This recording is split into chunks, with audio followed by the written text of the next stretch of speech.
Hello, bonjour à tous, j'espère que vous allez bien. Je suis très content qu'on se retrouve aujourd'hui dans cette nouvelle vidéo YouTube. Donc pour ceux qui ne me connaissent pas, je suis Camille de la chaîne Pierre et Camille.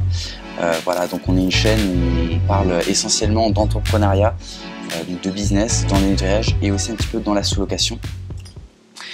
Aujourd'hui, je vais vous parler des 4 facteurs essentiels que vous devez connaître pour croître dans votre entreprise de nettoyage. Tout simplement, donc ça s'adresse à ceux qui se lancent directement dans le nettoyage, ou alors ça s'adresse aussi à ceux qui sont déjà dans le nettoyage mais qui ont du mal en fait à grimper un cap. Donc on va voir tout ça dans cette vidéo. Avant toute chose, je vous laisse directement récupérer en lien dans la description une formation totalement gratuite, et je vais mettre aussi un lien pour participer à notre prochain webinaire, un webinaire avec Pierre qu'on va faire où on vous explique pendant 1h30 comment créer un business de nettoyage en partant de zéro, de A à Z. Donc je mets ça tout de suite dans la description. Aussi, n'hésitez pas à vous abonner et activer la cloche de notification pour recevoir en alerte imminente nos prochaines vidéos, nos prochains shorts. Voilà, sans plus tarder, on va passer directement au sujet principal de cette vidéo, et je vais commencer par un premier facteur. Le premier point, c'est qu'il va vraiment falloir que vous vous concentriez d'abord sur une bonne chose. En d'autres termes, qu'est-ce qui compte vraiment aujourd'hui? Si vous écoutez beaucoup de mauvais conseils sur Internet, vous finirez totalement confus sur ce que vous devriez réellement vous concentrer, votre attention sur ce qu'elle devrait se concentrer réellement. Voici un scénario que je vois encore et encore. Quelqu'un qui veut démarrer une entreprise de nettoyage, il va souvent en fait commencer à travailler sur par exemple le site internet, la création du logo, les logiciels de réservation, donc comme Planety. Donc Planety, c'est plus connu pour les services de beauté, mais pour un exemple un peu plus concret, Jobber par exemple, tout simplement. Voilà les logiciels d'offres et le matériel de nettoyage. Certains nouveaux entrepreneurs vont en fait directement privilégier d'investir dans du matériel super cher, ou alors dans du matériel où ils ne font pas forcément à chaque fois énormément de prestations dessus. Donc ça, c'est une très très grosse erreur. Excusez-moi, il fait un petit peu chaud où je suis. Et aussi par rapport à la publicité payante, donc là je pense surtout à tout ce qui est ads, Google Ads. Pour ceux qui ne connaissent pas, en fait c'est le référencement en SIA, donc SEA. Directement sur Google, sur les navigateurs de recherche. Donc là par exemple, c'est quand vous allez taper nettoyage de canapé par exemple sur Le Mans, sur Paris, et ben là en fait la première qui va arriver, c'est les annonces quand ils vont être payés, et ça va être aussi ceux qui payent le plus par rapport au tout clic. Ça, c'est une très très grosse erreur, parce qu'au début en fait vous savez pas forcément faire du nettoyage, donc vous savez pas aussi forcément avoir les preuves sociales, avoir les preuves en vidéo, en photo. Et c'est surtout qu'en fait le module Ads, donc je suis en train en plus de me former actuellement pour le mettre en module sur mes programmes de formation avec Pierre. En fait, il faut savoir que tout ce qui est Ads, tout ce qui est Google Ads en pub payante, c'est hyper complexe, c'est très très spécifique, c'est vraiment des vrais pros qui sont sur ce domaine-là, notamment avec les taux de clics, les taux de conversion, choisir vraiment son public cible avec la bonne requête cible, par rapport notamment au nombre de recherches. Donc il faut bien savoir que si par exemple vous programmez mal ce genre de ads, et ben en fait vous allez avoir des taux de clics que vous allez payer vu que les gens vont cliquer dessus, mais en fait le taux de conversion derrière, ça va pas forcément être un public qui va vraiment venir pour faire appel à vous sur des prestations. Faut bien savoir ça. Et ce qui est le pire avec ce scénario, c'est qu'en fait toutes ces entreprises essayent de faire tout ça en même temps, et souvent de le faire avant d'avoir, on va dire, légalement établi leur entreprise, donc avant d'avoir vraiment ciblé un service de niche. Donc ça, c'est une grosse erreur. Et après, c'est pas étonnant qu'ils se sentent un petit peu dépassés ou qu'ils se sentent un petit peu perdus. Si vous pensez maintenant que vous avez besoin de tout ce que je viens de mentionner pour réussir, ce n'est pas de votre faute. Forcément, avec tout ce qu'on voit sur Internet, tous les vendeurs de rêves, toutes on va dire les fausses publicités, faut savoir aussi, avec le temps, en fait, vous allez utiliser certaines ou même toutes ces choses dans votre entreprise. Mais l'important, c'est vraiment de se concentrer sur ce qui compte le plus maintenant. Ce qui compte le plus maintenant, c'est pas le logiciel de réservation. Ça n'a pas d'importance tant que vous savez pas quel créneau votre entreprise de nettoyage se concentrera. Les flyers, ça n'a pas forcément aussi d'importance, parce qu'il faut savoir que les flyers, c'est en fonction de la localisation où vous êtes. C'est pas forcément le meilleur outil marketing. Si vous êtes dans une grande ville avec l'ère de la digitalisation aujourd'hui, bah ça va quasiment servir à rien. Un exemple très simple, hein, je vous donne des petites anecdotes. Au début, quand j'ai arrêté les études et que j'ai commencé à prospecter avec Pierre, en fait, tout simplement, on avait été sur Angers, on avait fait toutes les rues et je crois qu'on avait distribué un peu plus que 200 ou 300 flyers. Enfin vraiment, on avait pris du temps pour faire ça. On l'avait bien fait et en fait, on a eu très très peu de retours. Donc le retour sur investissement était très très nul. Parce que justement, on est dans les grandes villes, il y a énormément de concurrence et justement, les top 1, ils se démarquent autrement, quoi. Les flyers, pour moi, c'est dépassé.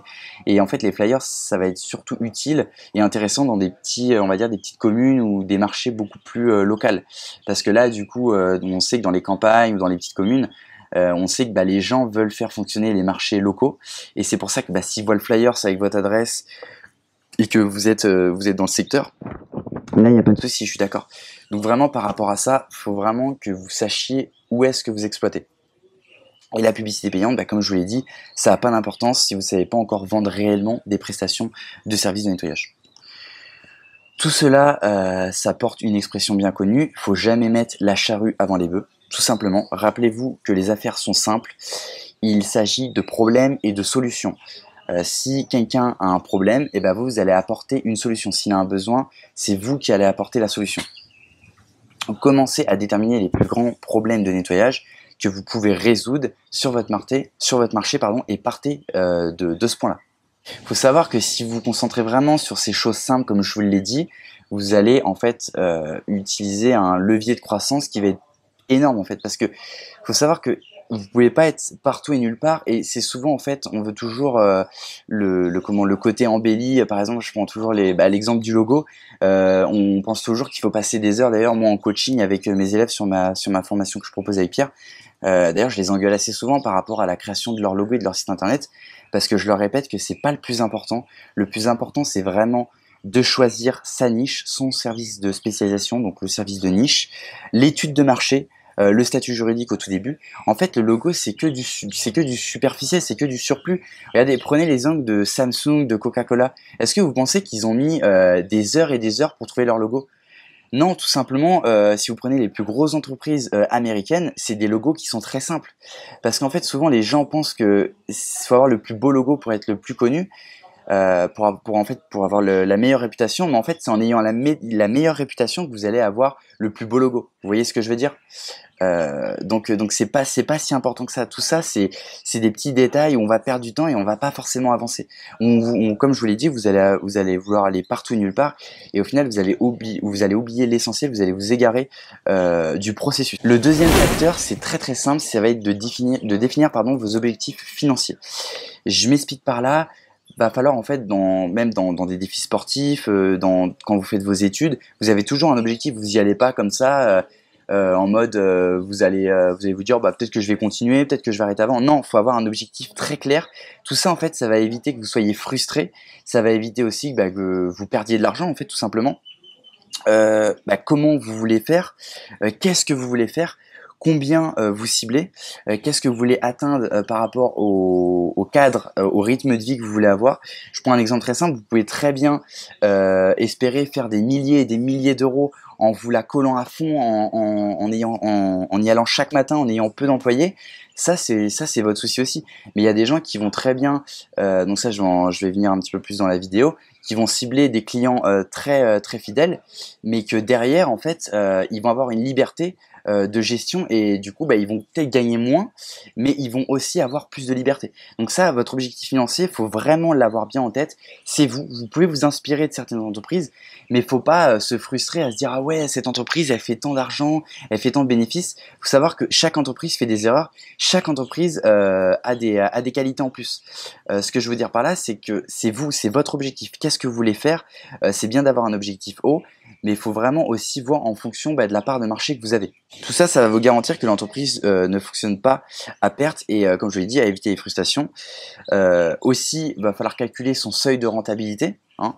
On fait pas ça à la wall again en mode là on a fait ci, là on a fait ça, on va se rattraper dans 2 semaines, ou il reste qu'une semaine. Non, faut vraiment avoir un seuil de rentabilité. Donc ça, faut le calculer tout simplement. Voilà, par rapport aux objectifs financiers, faut pas se mettre un objectif trop haut. Par exemple, faut pas imaginer que vous allez faire forcément des millions d'euros sans avoir forcément de sacrifices à faire. Faut le savoir ça. Donc l'objectif financier, vraiment, faites-y attention. Le troisième facteur, ça va être de viser, donc ça je l'ai déjà dit dans une précédente vidéo, de viser la qualité à la quantité. Pourquoi? Tout simplement, surtout quand vous commencez, en fait, l'erreur courante que font les jeunes entrepreneurs, c'est qu'ils vont faire exactement pareil que la concurrence.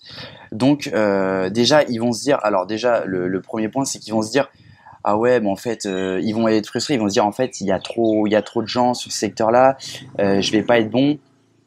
Donc en fait, ils vont reproduire exactement le même schéma. Ça, c'est vraiment une grosse erreur. Faut savoir que les entreprises qui sont en top 1, sur le marché, c'est qu'elles se sont démarquées à un moment donné. Ça veut pas dire que le top 1 qui était là il y a 10 ans, par rapport aux premières recherches que vous trouvez sur Google, qui va forcément être le numéro 1 en recherche 5-6 ans après. Faut savoir qu'il y a des gens qui partent de rien et qui arrivent forcément à être dans les meilleures entreprises en termes de réputation. Donc il faut vraiment viser l'authenticité, innover, se démarquer, notamment avec les pubs ou les tendances sur les réseaux sociaux. Bref, c'est pas le sujet de cette vidéo.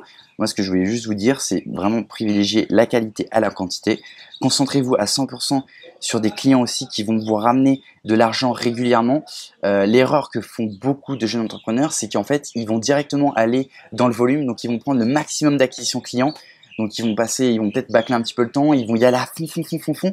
Et en fait, ça va faire du volume. Ils vont baisser leur prix. Et en fait, comme je l'ai dit au tout début, ils vont être partout et nulle part. Donc là, ils vont viser la quantité pour faire de l'acquisition client et non la qualité. Alors ça peut marcher pour des startups, notamment pour faire de l'acquisition client. Donc ils vont rendre par exemple les plateformes gratuites et ensuite ils vont valoriser cette entreprise. Mais pour la prestation de service, c'est pas du tout une bonne stratégie. Ce qu'il va falloir faire, moi, ce que je recommande toujours, c'est vraiment d'établir des contrats réguliers, notamment avec des clients commerciaux. Donc là, je vais revenir un petit peu plus dans la vidéo. Donc là, moi, ce que je vais vous conseiller, c'est vraiment d'aller chercher les clients commerciaux. Pourquoi? Les clients commerciaux, tout simplement, ils vont vous rapporter de l'argent. Si par exemple, un client commercial va vous rapporter 1000 euros pour un nettoyage de bureau complet, je prends un exemple très simple, si vous calculez sur l'année, ça va vous rapporter 12 000 euros et sur 10 ans, alors oui, je vise peut-être un petit peu plus loin, mais sur 10 ans, ça vous rapporte 120 000 euros de chiffre d'affaires. Donc c'est juste énorme. Et ça, c'est que, donc si par exemple c'est 1000 euros par mois, ça fait 12%. Donc si vous en avez 5 comme ça, vous êtes à plus de 50% de chiffre d'affaires sur votre entreprise. En fait, ce que je veux dire par là, c'est que si vous avez des clients commerciaux, que vous avez, si vous établissez des contrats notamment avec ce genre de clients, vous allez en fait pouvoir avoir beaucoup plus de liberté en termes de gestion et ça va vous éviter en fait, moi ce que je dis toujours, c'est que même par exemple quand vous faites des partenariats, un client commercial ou un partenariat, en fait, ça va vous rapporter, donc là, on va pas s'égarer, mais un client commercial, ça va vous rapporter quasiment 5 clients ponctuels en moyenne. Donc ça veut dire que si vous avez 10 clients commerciaux qui vous rapportent énormément d'argent et où vous avez beaucoup moins de gestion, parce que forcément, vous êtes habitué, si vous avez des équipes, elles sont forcément habituées à y aller, le prix, le temps à y passer, le client, il est pas forcément relou parce que il connaît il sait comment vous fonctionnez, voilà. Donc tout ça, vous avez aucune preuve à faire parce que la première preuve, c'est un petit peu long au début, mais par la suite, en fait, il est fidélisé, votre client. Alors qu'un client ponctuel, vous allez investir dans du branding marketing, vous allez investir dans du service client, dans des pubs, vous allez mettre beaucoup plus, on va dire, d'énergie et vous n'allez pas forcément connaître la prestation comme sur un contrat régulier. Ce que je veux dire par là, c'est qu'en fait, si par exemple vous avez 10 clients par an, 10 clients je m'égare un peu, 10 clients commerciaux, et en fait, tout simplement, si on multiplie par le nombre de 5 clients ponctuels, ça fait 50 clients en moins à aller chercher. Donc ça fait, on va dire, 50 fois moins de temps, 5 fois moins de temps, pardon, à aller chercher, du coup, à aller déposer de l'énergie sur du marketing, sur de la pub, sur du Google Ads, sur des salons. Enfin, bref, le but, c'est vraiment de fidéliser ces clients réguliers qui vont être qui vont fonctionner avec vous de manière à être long terme. C'est vraiment ça l'essentiel. Voilà, je vais pas m'éterniser là-dessus. Je crois qu'en plus Pierre avait fait une vidéo comment trouver ses clients et si par la suite si je trouve que c'est important et que vous me le dites en commentaire, je pourrais faire une vidéo dédiée justement à ces clients-là, ces différents types de clients. Même si j'en avais déjà parlé un petit peu dans une précédente vidéo. Le quatrième facteur, ça va être de faire une bonne étude de marché approfondie. Faut savoir qu'il faut comprendre le marché local. Faut résoudre un problème en apportant sa solution. Comme je vous l'ai dit, il faut pas être frustré. Forcément, si vous êtes dans une grande ville, que vous mettez nettoyage de canapé, vous allez sûrement avoir une dizaine et une quinzaine de concurrents. Faut savoir que ça, faut pas que ça vous impressionne. Petite anecdote, moi quand je me suis lancé avec Pierre dans le nettoyage, pour connaître les prix, donc déjà, j'ai appelé toutes ces entreprises pour connaître comment elles fonctionnaient, leurs horaires, même pour comprendre en fait l'intérêt de leur site internet. Et il faut savoir que beaucoup d'entreprises n'ont pas forcément répondu.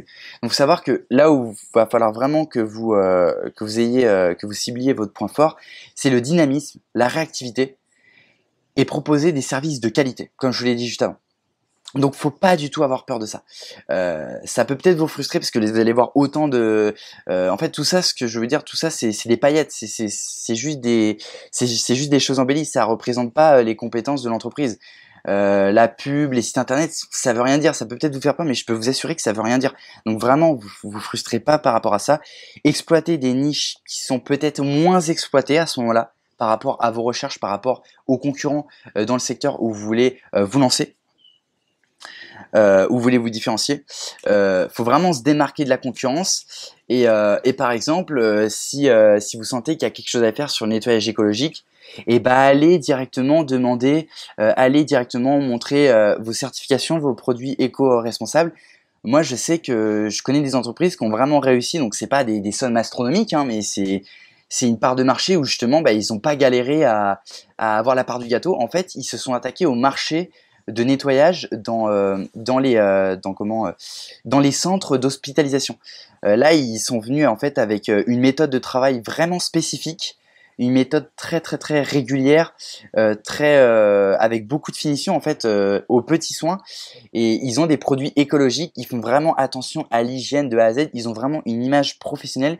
Et cette entreprise, alors je sais plus où elle est située en France, je vous mettrai peut-être une petite image sur cette vidéo. Je sais qu'aux États-Unis, ça se fait beaucoup. Et en fait, cette entreprise a commencé à se faire connaître donc via un centre d'hospitalisation. Et maintenant, en fait, vu qu'elle a été connue, vu qu'il y avait personne qui faisait ça, elle est quasiment demandée partout, en fait, dans le département ou dans la région. Et si vous visez encore plus haut, vous pouvez carrément faire une franchise, vu qu'il n'y a personne dessus et que vous êtes reconnu, sur toute la France, sur tout un territoire. Voilà. Bon, cette vidéo était assez courte, mais je trouvais que c'était hyper essentiel. Comme je vous l'ai dit, cette vidéo était essentiellement dédiée, du coup si vous êtes là, c'est forcément que vous voulez lancer votre société de nettoyage ou c'est que vous y êtes déjà mais que vous souhaitez un petit peu l'améliorer. Donc voilà, j'ai été assez court. Si vous pensez que j'ai oublié certains points, dites-le moi en commentaire. Dites-le moi en commentaire si vous voulez que je rentre un peu plus dans le détail. Je pourrais même faire des petits shorts. Donc n'hésitez pas. N'hésitez pas aussi à liker cette vidéo, à me dire ce que vous en pensez. Comme je vous le dis toujours, n'hésitez pas aussi à me faire part des sujets que vous voudriez que j'aborde. Voilà, pour en conclure rapidement sur cette vidéo, moi je vous ai présenté les 4 facteurs qui font que vous pouvez vraiment améliorer la croissance de votre entreprise. Donc voilà, la simplicité, visez vraiment la chose essentielle au tout début quand vous vous lancez ou quand vous galérez un petit peu à faire croître la croissance de votre entreprise. La deuxième chose, définissez vraiment des objectifs financiers très clairs. Ne vous étalez pas, ne vous frustrez pas. Et vraiment, comme je vous l'ai dit, faut que ça soit vraiment une limite atteignable. C'est pas parce que vous faites des centaines de milliers d'euros par mois que si vous faites pas ça, c'est pas forcément que vous êtes mauvais. C'est en fonction de vous aussi, c'est en fonction de la configuration de votre entreprise. Est-ce que vous voulez être tout seul? Est-ce que vous voulez être employé? Est-ce que vous voulez être libre? Combien de salaire vous voulez rapporter par mois? Vous voyez, quelle gestion vous voulez avoir? Il n'y a pas de fausse réponse, il n'y a pas de bonne réponse. Ça, c'est vraiment en fonction de vous. Et si vous voulez, en fait, c'est comme les vendeurs de rêves sur Internet. Si vous voulez aller directement taper dans le million, où vous voyez en fait que c'est super beau, ça permet de faire plein de trucs. Sauf que ce qu'on ne dit pas, c'est qu'il y a beaucoup de contraintes derrière, ou alors c'est que c'est du fake. Donc vraiment, si vous le sentez pas, mettez-vous pas des attentes de fou furieux, on va dire. Vraiment ciblez ce que vous avez envie de faire pour éviter justement cette frustration et justement pour éviter que l'entreprise fonctionne mal. Alors les amis, je voulais juste rajouter quelque chose. Ce que je voulais dire sur cette vidéo aussi, c'est que sachez qu'en fait, c'est pas un sprint. L'entrepreneuriat, ce n'est pas du tout un sprint. Vous allez peut-être voir des choses qui sont super joyeuses, qui sont super belles, qui paraissent tellement simples et on peut faire tellement d'argent. Mais vous savez très bien au fond de vous que l'argent facile, ça n'existe pas. Il faut du travail. Voilà, l'entrepreneuriat, pour en conclure là-dessus, ce n'est pas du tout un sprint. C'est un marathon sur le long terme. Vous le voyez sur les plus grosses sociétés au monde, les retournements de situation sur certaines entreprises, pardon. Vous voyez très bien qu'en fait, c'est de la patience, c'est des calculs, c'est des décisions qui sont mûrement réfléchies. Donc vraiment, prenez ça en compte. C'est pas une question d'être feignant ou de pas forcément se dire ouais, on va se mettre un objectif, on va y aller à fond. Je suis totalement d'accord avec vous. Il faut avoir de l'ambition, il faut y aller à fond. Mais ce que je veux dire, c'est qu'il faut mesurer, il faut peser le pour et le contre, et il faut surtout cibler l'essentiel et aller étape par étape dans le processus. Voilà, je vous laisse avec la fin de cette vidéo. Aussi, comme je vous l'ai dit, la qualité et non la quantité. Donc ça, il n'y a pas de secret. Ciblez vraiment la qualité, donc proposez peut-être moins de services. Voilà, concentrez-vous à 100% sur un client en particulier. Parce que vous allez voir qu'en fait, derrière, peut-être que vous allez le travailler, comme je vous l'ai dit, au tout début, au corps à corps. Mais en fait, derrière, ça va vous empêcher de perdre du temps sur d'autres clients. Et le quatrième facteur, c'est de faire une étude de marché approfondie. Je pourrais faire une petite vidéo un peu plus en détail, si vous le souhaitez. Notamment, je l'éclaire vraiment en détail. J'apporte des outils, des tips, des astuces dans mes programmes de formation. Donc, si vous êtes intéressé à découvrir un peu plus ou vraiment à vous lancer directement, donc comme je vous l'ai dit en début de vidéo, je vous ai mis un lien en description. Sur un webinaire qui va arriver prochainement et sur une formation gratuite. Si vous voulez vraiment passer le cap, nous, avec Pierre, on vous accompagne de A à Z. On prend une limite justement d'élèves parce que justement, on pense que c'est bien de prendre un maximum, et de pas forcément faire un système d'usine. Donc vraiment, si vous êtes vraiment intéressé, que vous voulez vraiment aller beaucoup plus loin, parce qu'il faut savoir que dans ces vidéos, forcément, on parle de beaucoup de sujets intéressants, mais voilà, c'est des vidéos de entre 10, 20, 30 minutes, 40 minutes grand maximum. On peut pas tout parler. On n'a pas aussi les documents PDF en ligne dessus. Donc vraiment, si vous êtes intéressé, je vous invite à aller dans cette partie description. Voilà, la vidéo touche à sa fin. N'hésitez pas à la liker, à mettre vos commentaires. Comme je vous l'ai dit, à me faire part des sujets qu'on pourrait aborder avec Pierre. Voilà, comme je vous le dis à chaque fois, moi c'est ma petite devise. Voilà, j'ai trouvé mon petit slogan pour YouTube. On n'a rien sans rien. C'était Camille de la chaîne Pierre et Camille. Ciao les amis.